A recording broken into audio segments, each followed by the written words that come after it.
Oli mesin bercampur dengan bahan bakar ya, bensin ini. Ini diakibatkan karena dari bagian karburator itu mengalami yang namanya kebanjiran. Ya, di bagian karburator ini mengalami kebanjiran. Terus lubang pembuangan yang otomatisnya itu mungkin tersumbat ya. Makanya dia itu tidak membuang secara otomatis ketika terjadi yang namanya banjir. Seharusnya bahan bakar itu ketika banjir di bagian karburator itu harus keluar dari area sini ya, keluar dari area sini dan akan menetes ke bagian sini. Nah, nanti akan dideteksi ternyata bahan bakar pada bagian karbu di sini itu ternyata mengalir secara terus-menerus ya. Tapi ini itu tidak terdeteksi ya, karena di sini tidak mengalir, yaitu masuknya ke dalam ruang mesin. Nah, kenapa bensin itu bisa masuk ke dalam bercampur dengan oli ya?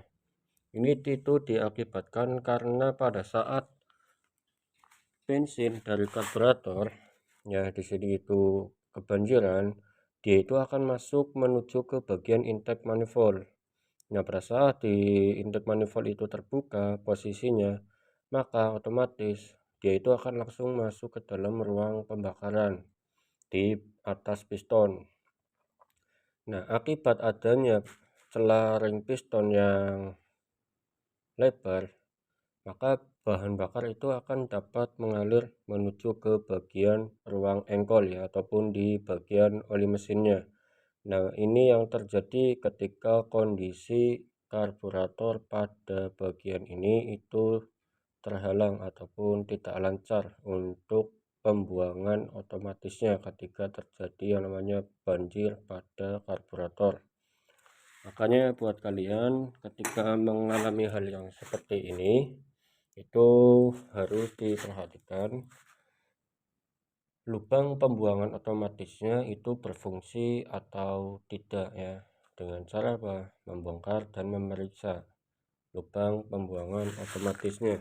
Nah, sedangkan lubang pembuangan otomatisnya itu berbentuknya seperti ini ya, bentuknya itu seperti ini. Jadi dia itu ketika posisi bahan bakar itu banjir ya, ini harusnya kan hadapnya seperti ini nih, kayak gini nih, dan di sini tuh karburatornya sini ya. Terus di bagian sini itu yang terhubung dengan intake manifold. Nah, di bagian ini itu difungsikan sebagai lubang pembuangan bahan bakar ketika terjadi yang namanya banjir di bagian karburator di sana. Ya, kalau misalkan di sini itu banjir, dia itu otomatis akan keluar melewati celah-celah yang ada di bagian sini. Dan dia itu akan langsung keluar, terus bensinnya itu akan menetes ke bagian bawah. Nah, ini yang harus terjadi ya, yang seharusnya terjadi. Jadi bensin itu tidak akan masuk ke dalam ruang engkol ataupun bercampur dengan oli mesin. Ya, di bagian ini itu harus diperhatikan. Nah, kebanyakan buat kalian itu terkadang ada yang menambahkan perpak tambahan di bagian sini ya. Dan ketika di sini itu dibaut ya, otomatis dia itu kan akan terkepit ya. Ketika posisi pada bagian perpak ini terkepit ya, dia itu akan otomatis menutup saluran yang ada di bagian sini ya. Karena pada bagian di sini itu tertutup, maka pada saat karburator itu banjir, dia itu tidak akan bisa keluar.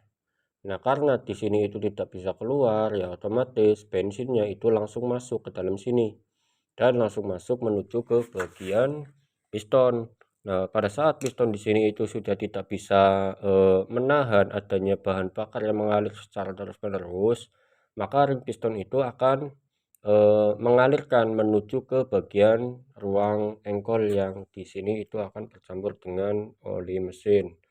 Nah, dapat kita perhatikan di sini itu adalah oli mesin yang bercampur dengan bensin ya di sini.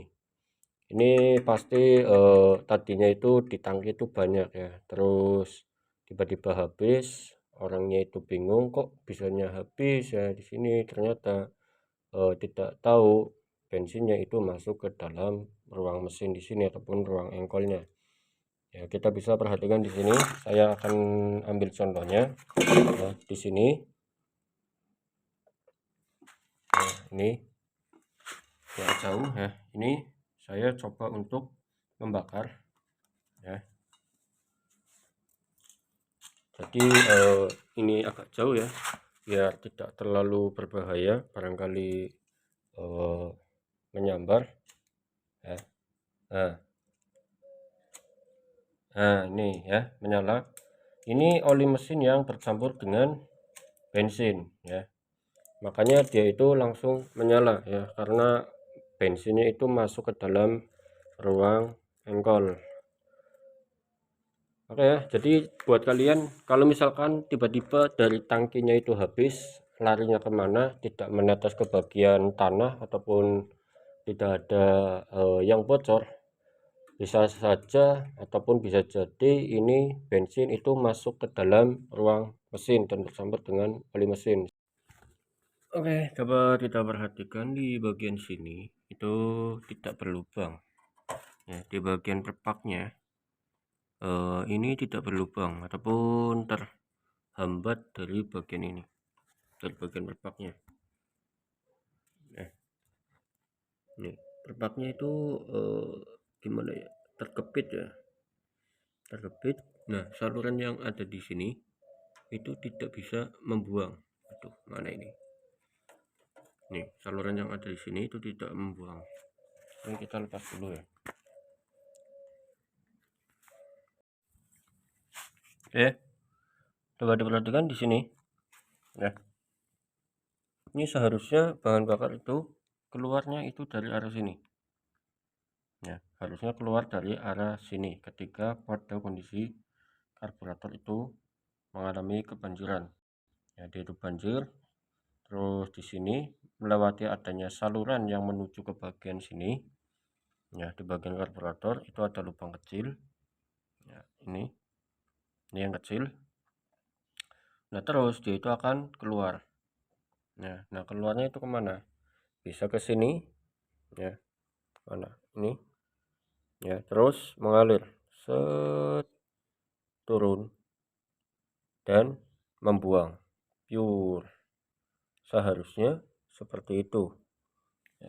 Tetapi karena di bagian sini itu terhalang ya, ataupun di bagian ini itu mungkin rapat lubangnya, lubang yang ada di bagian sini itu rapat ya, ini bisa mengakibatkan bensinnya itu langsung naik menuju ke bagian atas. Nah pada saat di sini itu sudah naik, dia itu akan langsung masuk ke dalam ya, ke bagian ruang bakaran. Nah kenapa kok tidak bisa keluar dari ini? Karena ini itu tertutup dengan bagian ini yang tinggi. Nah ini dapat kita lihat di sini itu ada bahan bakarnya ya, ini mengalir ya, ini mengalir bahan bakar. Karena kondisi pada bagian ini itu lebih tinggi ya, maka bensin itu tidak dapat dikeluarkan melewati bagian ini ya, karena sistem pembuangannya itu sudah ada sendiri ya di bagian sini ya. Makanya kalau misalkan di sini itu rapat ya, otomatis bensinnya itu akan penuh ke bagian ini, penuh.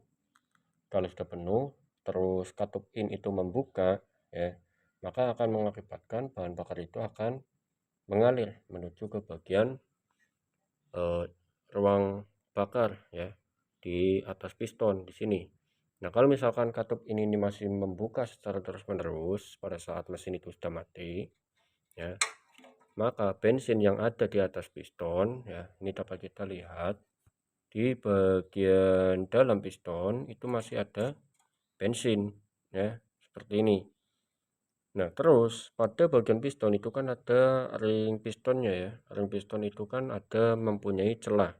Nah bensin itu akan keluar melewati celah-celah dari bagian ring pistonnya. Nah bensin yang dari sini, yang dari atas piston itu akan turun menuju ke bagian bawah. Nah pada saat dia itu turun, dia itu langsung masuk ke dalam sini, ruang engkol. Nah bercampur dengan yang namanya oli mesin. Jadi seperti itu. Semoga video ini bermanfaat buat kalian Terima kasih dari saya, jangan lupa untuk tekan tombol subscribe.